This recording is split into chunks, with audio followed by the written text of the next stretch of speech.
காங்கிரஸை கைகழுவ தயாரான திமுக. பிரேமலதாவுடன் பேசிய முக்கிய தலைகள். 7+2 என முடிந்த டீல். பரபரப்பு பாலிடிக்ஸ். 26 சட்டமன்ற தேர்தலை முன்னிட்டு திமுக கூட்டணியில் தேமுதிகவும் இணைய வாய்ப்புள்ளது என்ற தகவல் அரசியல் வட்டாரத்தில் பரபரப்பை ஏற்படுத்தியுள்ளது.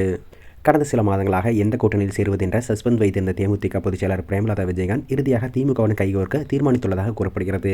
கடந்த தேர்தலில் அதிமுக கூட்டணியில் இருந்த தேமுதிக வாக்குறுதிகள் நிறைவேற்றப்படவில்லை என அதிமுகவிலிருந்து விலகியது. பின்னர் பாஜக மற்றும் தவேகாவுடனும் பேச்சுவார்த்தை நடந்தது. ஆனால் அதிமுக பாஜக கூட்டணியில் வெற்றி வாய்ப்பு குறைவு என பிரேமலதா கருதியதாக கூறப்படுகிறது.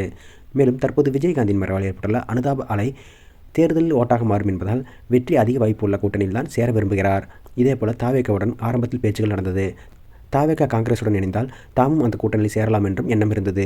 ஆனால் காங்கிரஸ் தவேகா கூட்டணி நடைபெறாததால் அந்த முயற்சியிலிருந்து பிரேமலதா பின்வாங்கியுள்ளார். இந்த நிலையில் திமுக தரப்பில் அமைச்சர் ஏவவேலு தொடர்ந்து பிரேமலதா விஜயகாந்தை சந்தித்து பேசி வருகிறார்.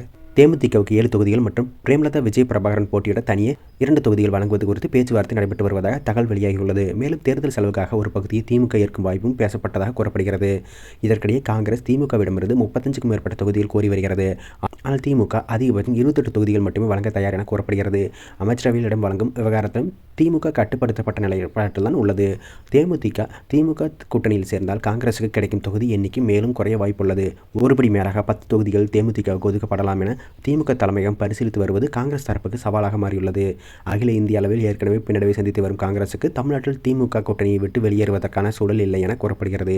எனவே இறுதியில் திமுக நிர்ணயிக்கும் தொகுதி எண்ணிக்கையை காங்கிரஸ் சம்மதிக்க வேண்டிய நிலை உருவாகலாம் என்ற அரசியல் வட்டாரங்கள் மதிப்பிடுகிறது. மொத்தத்தில் தேமுதிக திமுக கூட்டணி இணைவது உறுதியாகும் நிலையில்தான் அரசியல் நகர்கிறது. அடுத்த சில நாட்களில் திமுக காங்கிரஸ் தொகுதி பங்கீடு உட்பட அனைத்து முக்கிய முடிவுகளும் வெளியாகும் என எதிர்பார்க்கப்படுகிறது. ஒருவேளை காங்கிரஸ் கூட்டணியில் இருந்து விலகாமல் தேமுதிக கூட்டணிக்கு வரவும் வாய்ப்பு இருக்கிறது.